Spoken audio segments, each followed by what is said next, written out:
Good evening, good evening, good evening. Happy Friday, everyone. Welcome to Plus News. I'm Lynn Greer, and I'll be your host for this evening with Plus News.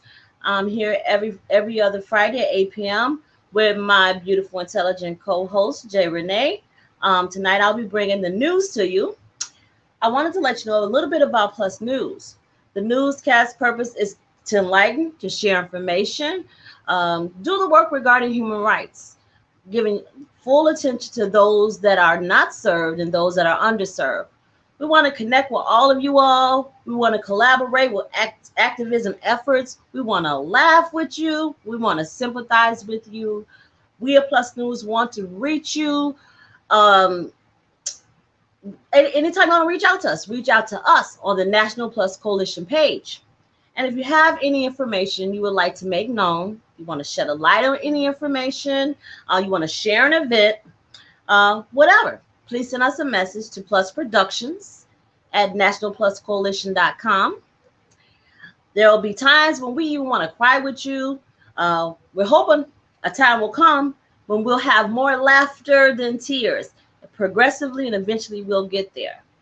Until then, we'll be here giving you Plus News every Friday at 8 p.m. Central Standard Time. Me, Lynn Greer, and my beautiful sister co-host, Jay Renee. So I want to get into the news. So I want to trademark, kind of brand this, right? So on Friday, every other Friday when I come in, I'm going to ask you, what do you want first? You want the good, the bad, or the ugly? So I'm going to give you the ugly first. So here is part of the ugly news that we have, but it's still news. So 2 weeks ago, I saw several media posts within hours of supposedly what was yet another public murder. So no disrespect at all to the family. So, but this murder that I saw posted on social media was described as another George Floyd style murder. The video was posted within hours by several different people and several different sources. But the videos were chopped up when I saw them. They disappeared and then they were taken down. I viewed one video where I saw people screaming, scrambling. They were running in the streets. One woman, she was so distraught over what she saw that she couldn't hardly stand. She was so distraught over what she witnessed. She started wobbling over to a street sign to hold herself up. In the video, she could be heard saying, "They done killed another one of our babies." Ironically, sadly, and infuriatingly, the videos, they vanished from the eyes of social media. If anyone knows anything about this story, please send information to the National Plus Coalition page. National Plus Coalition page, Plusproductions at nationalpluscoalition.com, or you can even send it to me, Lynn Greer, at Facebook. So that's one of the ugly stories. So I have another story I want to bring to you. This story you all probably familiar with. It's a little bit past the time, but it's still news. So in case you're all not familiar with the Sha'Carri Richardson story. So Sha'Carri Richardson, if you're familiar, and if you're not, she is a 21-year-old American Indigenous Olympian who she dons that colorful hair and the long nails. She was she was an athlete who supposedly admitted to taking marijuana after she heard about the death of her biological mother. So, somehow there seems to be a trend of women of color who are being kind of disqualified and kind of disqualified basically for one reason or another. So it's also happened to some men of color in the Olympics as well. So let me tell you about Sha'Carri Richardson's story. On July 2nd of this year, 2021, it was announced that Sha'Carri was suspended for 30 days due to a positive marijuana test. Simone Biles, she was punished for completing moves too difficult for her competitors. So in May, Simone Biles, the judges gave her a low score. The low score was given to remind her to never try those moves again. How does someone who naturally competes well get penalized for being better than others? Go figure, right? Then there's the swim cap ban. Since when? Since when? Swim caps were banned by the International Swimming Federation. And this is the reason that they banned the new swim caps. Because they said the new caps that were made don't fit the natural head form. The caps that are made that the swimmers are using now during the Olympics are made to accommodate large full hair. And because they say it doesn't fit the natural form of the head, then they want to ban them. Here is another two athletes. I'm sorry, Christine Maboa. Hopefully I'm not saying it too wrong or dicing up the name too bad. But Christine Maboa and Beatrice Masalinga of Namibia, they became ineligible because they were barred from participating in the 400-meter Olympic because of their naturally too high testosterone. They had to test testosterone because they're athletes, so they're going to have a high testosterone level. Go figure. But that's pretty much news on different instances of women of color being banned, the trend of them being banned from the Olympics. So here is another story where here's another story. It's not the ugly story. This is actually a good story. So the story of, and you can post up the video. Well, before you post the video, let me tell a little bit about this video. So there was a brother. His name is Brother Danique X Roper.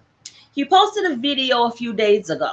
So I want to share the video with you. I want to say no copyrights because we found this video in social media, so we wanted to share it with you. But let me tell you a little bit about the video. So on social media, these two brothers of faith, they were seen speaking with two youths.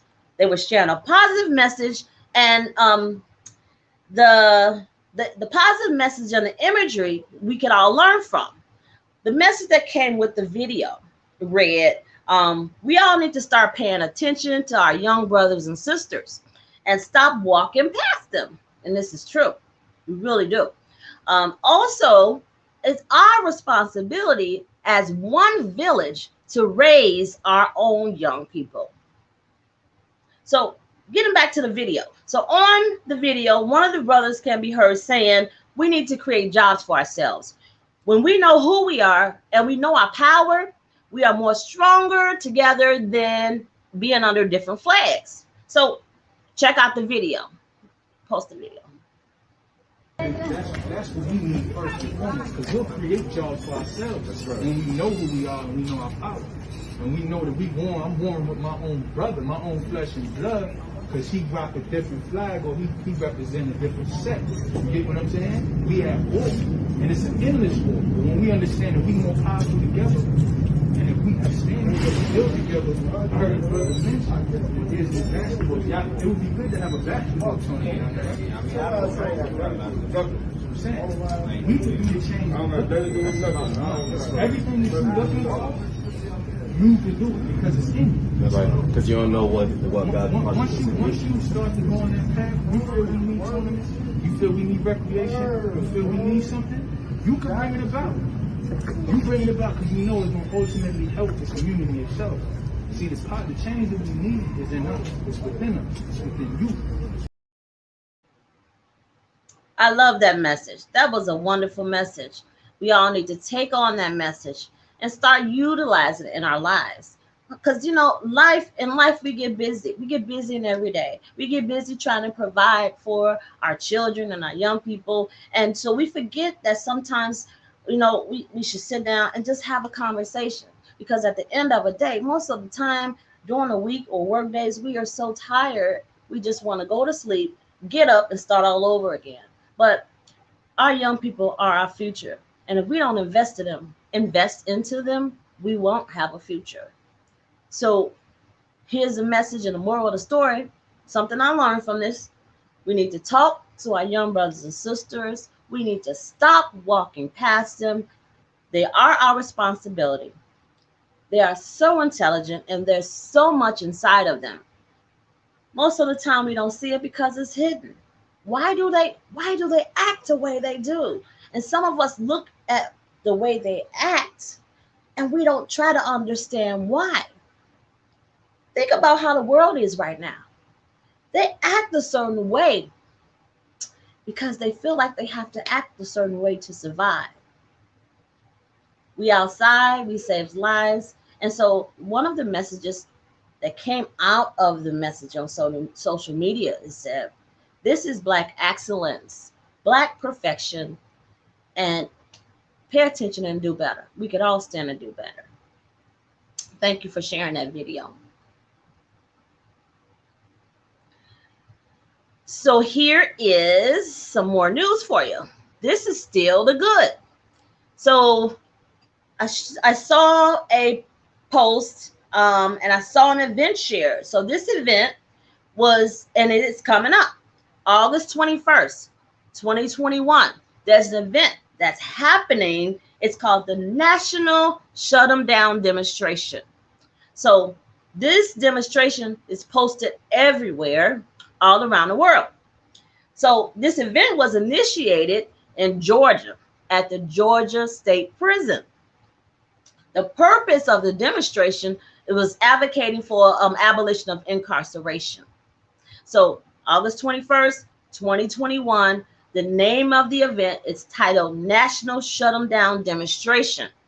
When I saw the event posted, there you can basically look it up and research it. I did see it on Facebook. It's more than likely on other social medias, but search for it. Get more information, get involved, because I know I will.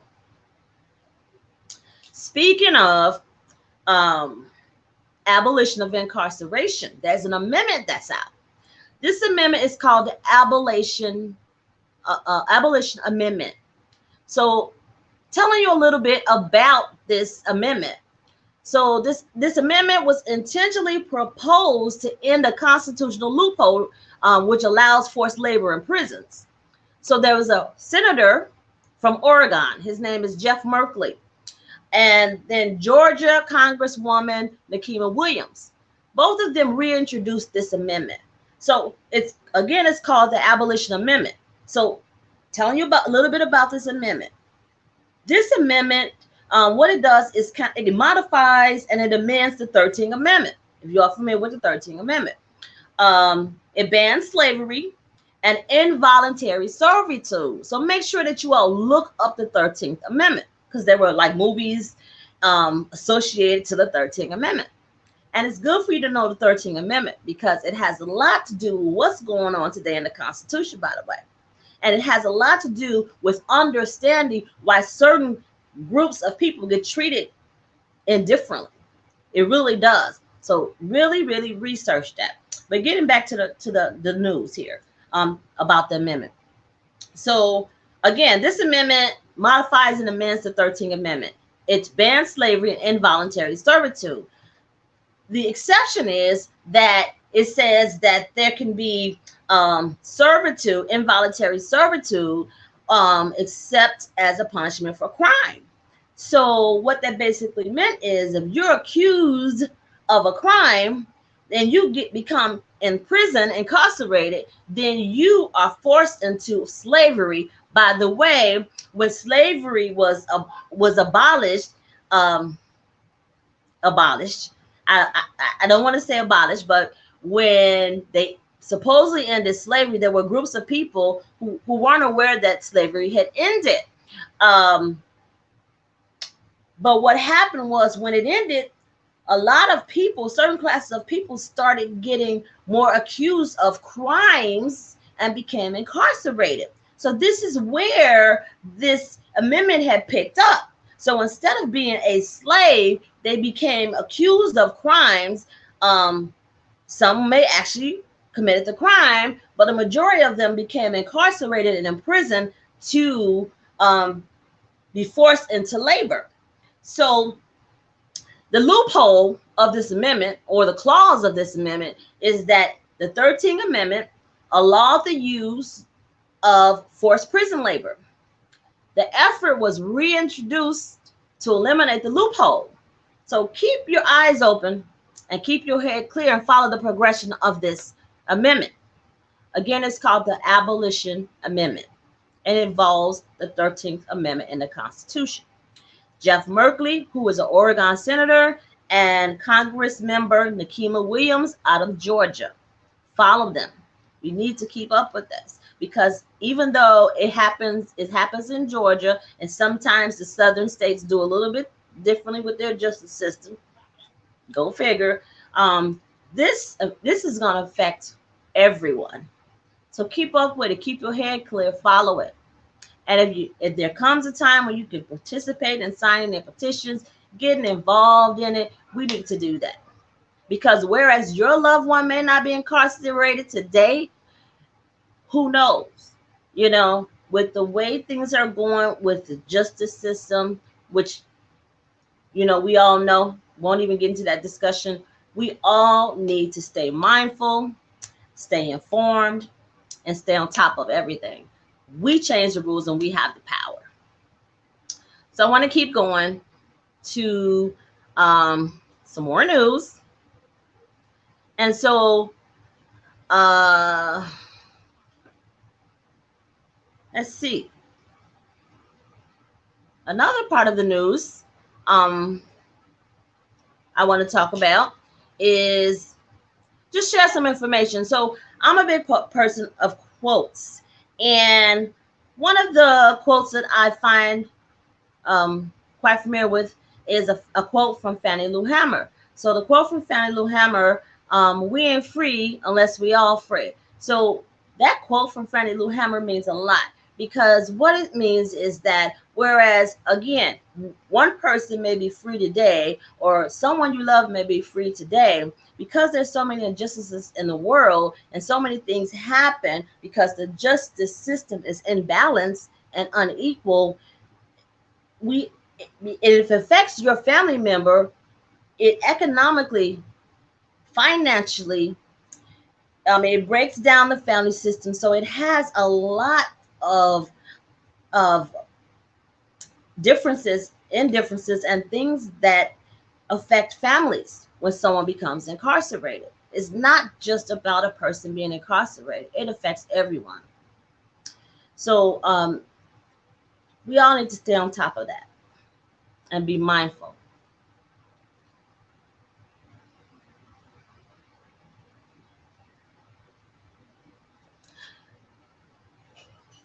Bear with me a second. So there is news out right now as far as Biden signing any signing. Bear with me a second, because I want to make sure that I give you the exact information on that.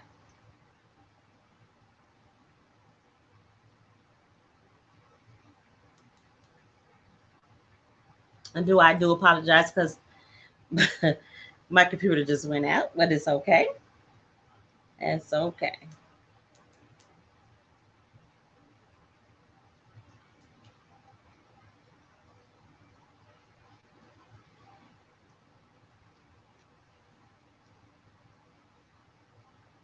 Okay, so I want to tell you about something that's happened in Chicago. I'm from Chicago. So one of the social justice groups that I am involved in, there was a member of the social justice group who shared a live video. And in the live video, he basically was telling about a program called the $1 million Gun Buyback. The $1 million Gun Buyback was a program which is introduced by the mayor of Chicago, Lori Lightfoot. And with this $1 million gun buyback, the mayor actually put up $1 million. And when she put up $1 million, what was going to happen on the day of the event, people were going to walk into her office in downtown Chicago, bring guns, the guns that they had, and for each gun, the person would get paid $1 for each gun that they turned in. And the person that was actually doing the video, he was there early during the morning. The press was supposed to meet him and some of the other people, but he basically stood in the lobby of Lori Lightfoot's floor of her office, and he was timing it and he was showing the video. He was there for quite a while. And during the time, he was basically talking about a lot of information while he was waiting for people to show up for this $1 million gun buyback. A lot of people shared the video. They really pubbed up the event. And, you know, for me, it was pretty much, it was a good idea to buy guns back to get them off the street. But at the same time, quite honestly, most people will probably pay more than $1 for a gun. So to turn them in, it was kind of like, you know, I tried to do something, but, you know, so I guess the man who was actually doing a video, his point was to make a point to say that what quite often happens with politicians, people who have some places of authority, if they make a real effort to solve crimes, be a part of our communities, and actually, you know, kind of dig their heels in and really do something instead of having a kind of frosted gloss over effort, then things might actually change. And so with this video, I can tell you that no one showed up during the time that the gentleman posted the video. No one came out of the mayor's office. Not a single soul was in the hallway. So go figure. During this time of, and so the last news I want to share with you is just pretty much a thought. Two thoughts actually, and this is for health. We're going into a time, we're still on the end of summer, winter's going to come, and so there's a lot of things that are going on in the world right now. And the things that are going on in the country are affecting not just people in one particular state, but it's affecting a lot of people. So one of the things that are affecting a lot of people is unemployment, the housing crisis, vaccinations, those three things. Oh, and we also have a new medical pandemic. I don't know that they've considered a pandemic, but monkeypox are being talked about, and people are showing up with this. So the unemployment crisis. I don't know what's happening in your state, but here in Chicago and Illinois, effective, I believe it was yesterday, I saw news posted where all of the unemployment offices have closed. Now in September, the unemployment here, I don't know if that's across all of the states, but September, I'm not sure of the date, the unemployment is supposed to end in Illinois. People have already had their unemployment reduced without notice. Effective, I believe it's today. The people were given notices, and they actually had to start signing in with some ID number. So the unemployment offices again closed this past Tuesday of this week, and the new ID sign-in starts on Sunday, I believe, or it actually started today. Today's the 23rd. So with the offices being closed, people being reduced, and then they have no one to contact. So when I saw the news of the unemployment office being closed, the news basically stated that they had closed because they were getting a lot of threats. Go figure. Here in Illinois, and I know there were rent moratoriums all over the country due to the pandemic, but here in Illinois, I know the rent moratorium is supposed to end July 31st. Once it ends, a lot of people may be homeless. If unemployment ends early or is reduced, people won't have money. Oh, that was one of the other things I wanted to talk about it. And then a lot of people are actually being released from their jobs if they have not had a vaccination. And for these people that may be displaced, may not have any money, okay, displaced by being homeless, they also, if they go to apply for government benefits, which was the other thing that I wanted to talk about, in a lot of states, which I understand Texas, some of the other states have implemented already, that they will have to have a drug tests with hair samples. And a drug test with hair samples, they test your hair follicles. So they're looking for a drug that has been in your body for quite a few weeks, which is supposed to be the purest sample. And if a lot of people, if they either get on the benefits and they don't pass a drug test, they'll be discontinued or ineligible. And if they get tested before and they are tested positive, they won't get benefits. So what's happening? What's happening across the country? And I know it's definitely happening in Illinois. What's going to happen is come October 1st, if you have not been evicted, as of October 1st in Illinois, nothing moves because it becomes effective winter. So a lot of people are hoping that no action takes place and they won't get evicted, they won't lose their benefits, and maybe they'll be able to find a job. But we got to know what's happening in the world. We really, really have to pay attention. We have to prepare ourselves financially, economically, prepare our homes, and we have to be able to get through times. The last year really knocked a lot of people out with resources, just in all kind of ways. So when you see these things going on in the world, we got to prepare better. We got to do better. And one thing we have to realize is survive no matter what. So that's pretty much the information I wanted to share with you. We have plenty of other things going on with Plus News and also National Plus Coalition. So I wanted to tell you about those.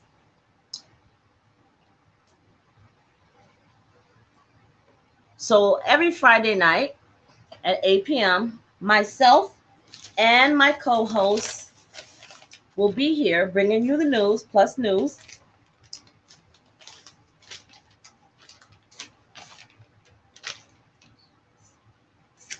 And sorry, I do apologize.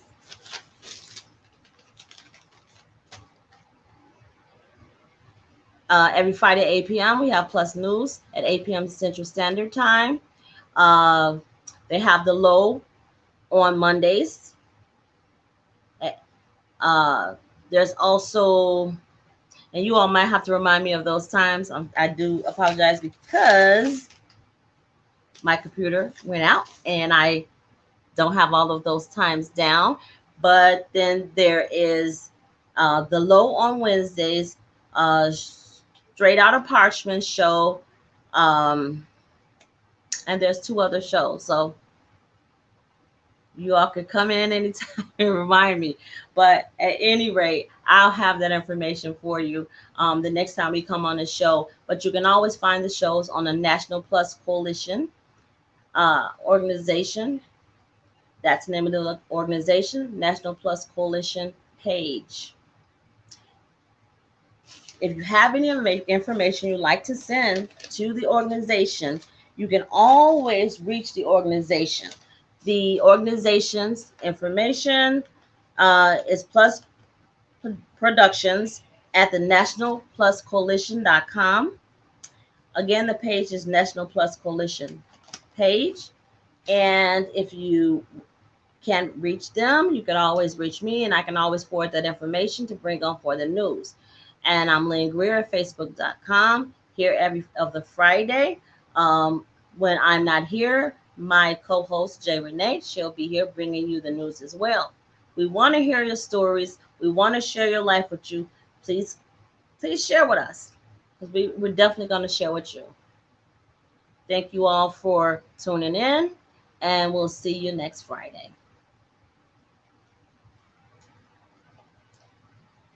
Thank you.